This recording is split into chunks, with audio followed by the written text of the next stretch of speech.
여러분 안녕하십니까? 오늘도 엄청 더운 것 같아요. 오늘 시커멓게 탔습니다.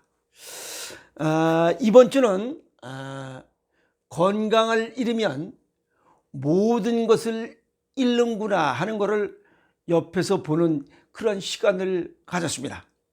그래서 건강은 반드시 지켜야 하는 것이고 지킬 수 있을 때 지켜야 하는 게 건강입니다.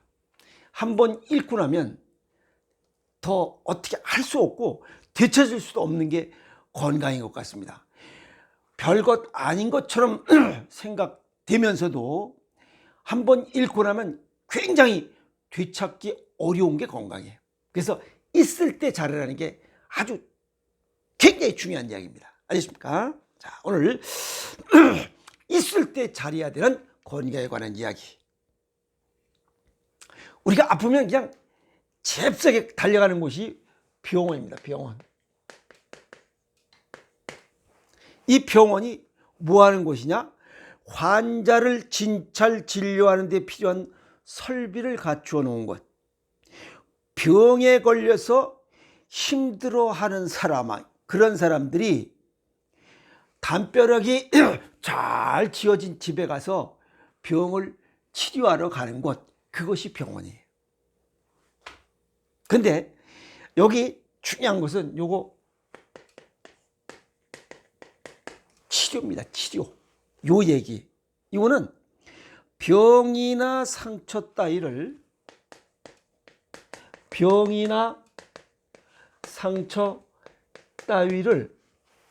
잘 다스려 낫게 한다는 거예요. 잘 다스려 낫게 함. 요거예요. 요 잘 다스리는 게 어떻게 다스리냐? 매로 뭐 다스리는 거야? 뭐야 이게? 예. 요 잘 다스려 낫게 한다는 요 의미는 두 가지로 우리가 생각해 볼 수 있습니다. 하나는 잘 다스린다는 거, 서양의학적으로 요거는 치료, 요거는 약물, 그 다음에 방사선, 그 다음에 수술입니다. 이 세 가지 방법을 잘 활용을 해서 다스리는 거예요. 병을 뭔가 좀 완화시키는 거예요. 이해가 있어요? 그 다음에 치유.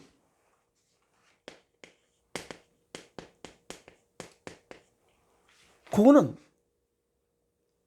네 스스로 낫게 하는 거예요. 스스로 낫게 하는 거예요. 차이가 그겁니다. 아시겠어요? 그러니까 어떤 약물이나 방사선 수술을 하면 이거는 효과가 짱 좋습니다. 직효성이에요. 근데 요거는 조금 효과가 느리다. 이거. 좀 느립니다. 이거는. 치유는 내 몸이 지금 왜 느리냐면 내가 지금 병이나 상처가 났잖아. 그럼 몸 상태가 안 좋은 거야. 그래 안 그래? 그런데 어떻게 빨리 낫게 할 수가 없잖아. 그래서 좀 느립니다. 그러나 여기 약물 방사선 수술은 지금 병이나 상처난 곳에 빠르게 그 부분에 관련된 어떤 처방을 하기 때문에 효과가 짱 좋다. 그 얘기입니다. 알겠어요? 그래서 전체적으로 보면 요거는 인위적인 게 주가 되고 요거는 자연적인 겁니다. 차이가 그거예요. 인위적인 것과 자연적인 것의 차이입니다. 서양의학은 인위적인 것에 중점을 더 많이 뒀고 이 동양의학적 이 치유라고 하는 개념에는 자연적인 것에 부등호를 더 많이 뒀다. 이렇게 보시면 됩니다. 그러면 우리가 그냥 무슨 생각 없이 그냥 무조건 왜 천천히 해서 스스로 낫게 해도 될 병인데도 불구하고 잽싸게 달려가는 이유가 뭐냐? 병원에 달려가는 이유가 뭐냐? 병원으로 즉시 달려가는 이유가 뭐냐 이게? 그게 병의 깊이와 정도를 몰라요. 병의 깊이와 정도, 어찌 보면 전반적인 상황을 모르는 거야. 그러니까 어떻게 돼요? 그냥 발생하고 현재 진행이 얼마 되고 그냥 내버려두면 어떻게 되고 이걸 잘 모르는 거야. 불안한 거야. 그래서 빨리 병원으로 갑니다. 빨리 병원으로 가면 병원에서는 인위적인 이 치료 방법, 약물 방사선 수술로, 아시겠어요? 이 병의 깊이와 정도를 기계로 분석하고 이 의사가 판단해서 이거를 약물 방사선 수술로 처방을 해서 병의 상처를 잘 다스리는 거. 요것 때문에 하나 갑니다. 일찍 잽싸게 갑니다. 두 번째는 병원에 가는 이유는 병원에 가면 잘 치료될 것이다 라고 믿기 때문에. 잘 치료될 것이다. 잘 치료될 것이다 라고. 물론 뭐 그 중에는 100% 완벽하게 치료될 것이다 라고 생각하고 가는 사람들이 대부분입니다. 그런데 100%는 없죠. 왜? 노화가 진행되기 때문에. 한번 손상된 곳에 100%는 없습니다. 왜? 노화가 진행되기 때문에 그래요. 이제 이해갔죠? 세 번째는 이 동양의학에 대해서 주변 사람들이 너무 많이 얘기를 하는 거야. 그러니까 정확히는 모르더라도 이것저것 주워 들은 게 짱 많아요. 그런데 보니까 이 사람도 얘기하고 저 사람도 얘기고 뭐 보통 사람도 얘기고 목간 통해서 떼밀면서도 하는 얘기고 그러기 때문에 그거에 대한 신뢰성이 별로 없어. 누구나 다 아는 것 같아. 그래서 이 동양의학, 그래서 동양의학이나 대체의학보다 서양의학의 의존도 더 좋을 것 같다, 더 좋을 것이야 라고 생각하는 게 더 많기 때문에 병원에 잽싸게 달려갑니다. 그러나 전체적으로 봤을 때 부작용 정도를 보면 이게 훨씬 많죠. 그죠? 인위적인 게. 왜? 인위적인 게 들어가면 뭐든지 다 이물질로 인식하기 때문에 그렇습니다. 자, 네 번째. 몸 외부가 어디 뭐 다쳤을 때는 뭐 여기 이게 뭐 찔리고 뭐 해서 그러면 그냥 된장 바르고 침 바르면 돼, 소금 바르면 되는데 몸 내부에 대해서는 지식이 전부야. 몸 내부가 오장육부가 달려붙긴 붙었다는데 어디에 뭐가 있는지 몰라. 관절이 뭐 이 무릎팍 뼈가 어떻고 손가락 뼈가 어떻게 되는데 어디가 어떻게 돼 있는지, 즉 뼈다구, 살, 근육, 혈액이 어떻게 구성되고 어떻게 됐는지에 대한 이러한 이 의학 상식, 의학 지식과 상식의 부재, 전혀 아는 게 없어요. 어떤 거에 대한 거? 내부에 대한 게 전혀 알지 못해. 그러니까 잽싸게 달려가는 거예요. 의사한테 가는 이유는 내 몸 내부의 병 발생의 원인을 모르기 때문에 그래요. 알면 갈 필요가 없지. 이해했죠? 자, 그런데 우리 몸에 대한 이런 그 내부에 대한 세부적인 것은 의과대학에서만 배우기 때문에 어쩔 수 없이 가야 돼요.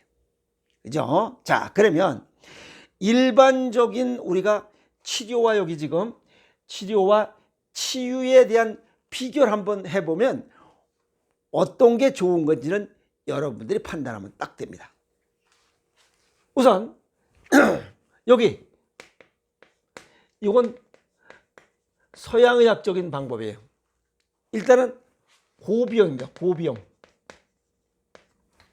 고비용, 비용이 많이 들어요. 두 번째는 약물, 방사선, 수술로 뭔가를 잘 다스리려고 하고 있습니다. 근데 문제는 이러한 것들을 쓰면 뭐가 생겨요? 부작용이 생깁니다. 부작용이. 아시겠어요? 자, 그 다음에 여기에 세 번째는 데이터에 의한 처방입니다. 요게 국소, 병명, 통계, 국소, 병명, 통계 증상.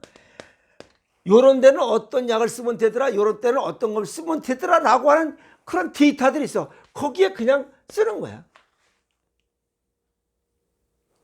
네 번째, 이거는 부분 또는 국소입니다. 내과는 내과 안 보여. 내과 의사가 치과 보지 않습니다. 또 신경정신과가 똥구멍을 보지 못합니다.